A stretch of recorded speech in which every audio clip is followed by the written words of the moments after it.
Hello and welcome to my video covering the 2023 winter sets that have been leaked. So 3 of these sets were leaked and the Tusken Raider Brickhead was revealed. So I'm going to start off with the small set being Boba Fett's Starship Microfighter. It should be called Slave 1, but LEGO just won't call these things that, and that's the case with the bigger Slave 1. And it has 85 pieces and honestly doesn't look great as Boba Fett box art. And it just looks really blocky. They've tried to make it curved, but it's quite angular, which doesn't look good. And yeah, the back of the box shows the flick fire missiles.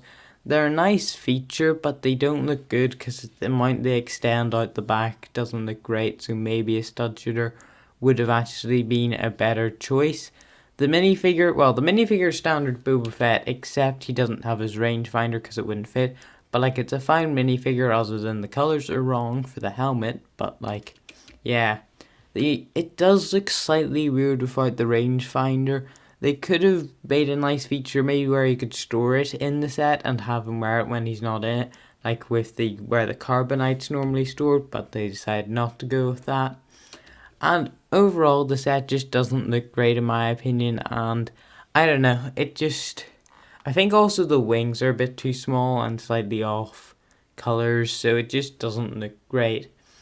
On to the more exciting set that was leaked is the 501st Clone Troopers Battlepack.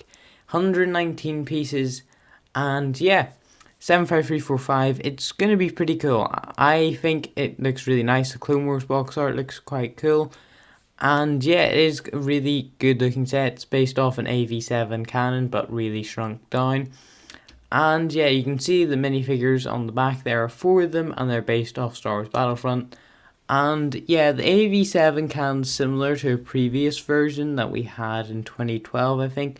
Except I think this one looks better. The implementation of the spring-load shooter is really nice, and the grey and like the legs are quite long. It's slightly disproportional kind of with the scaling of it, but they've made it look good, I think.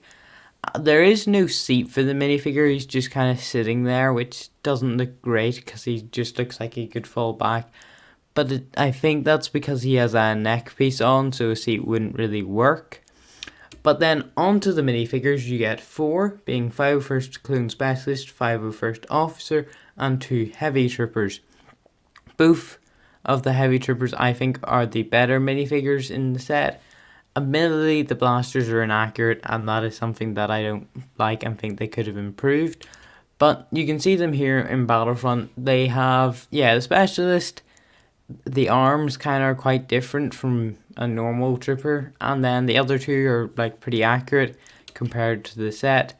I think there are the gold markings on the Specialist. You can't really see them because of the low quality of the image. He does have a rangefinder, and like, it looks alright. There's no printing as far as I can tell, which kind of makes him look blinded because there's no like viewpoint cut out.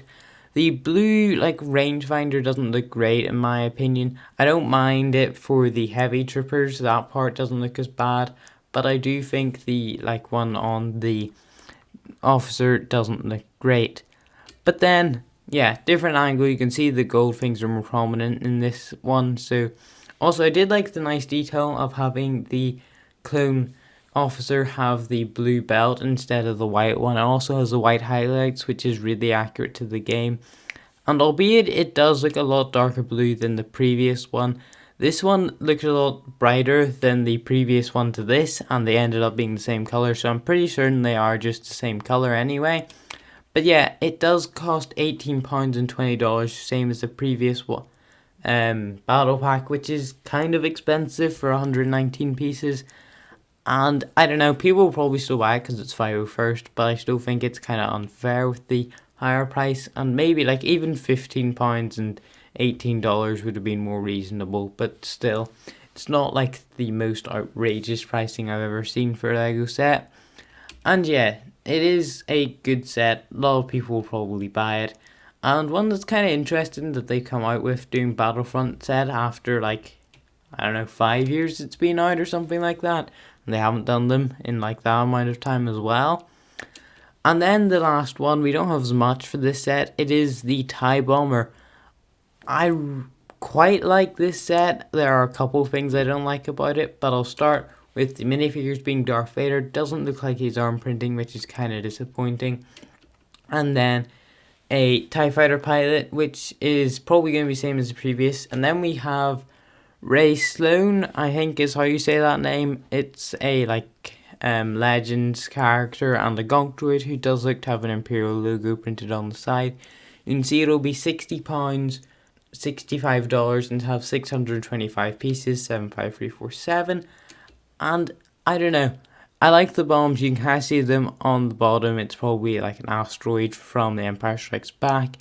The stud shooter implementation is really nice. It took me like a minute to realize where they were because they are like really well implemented.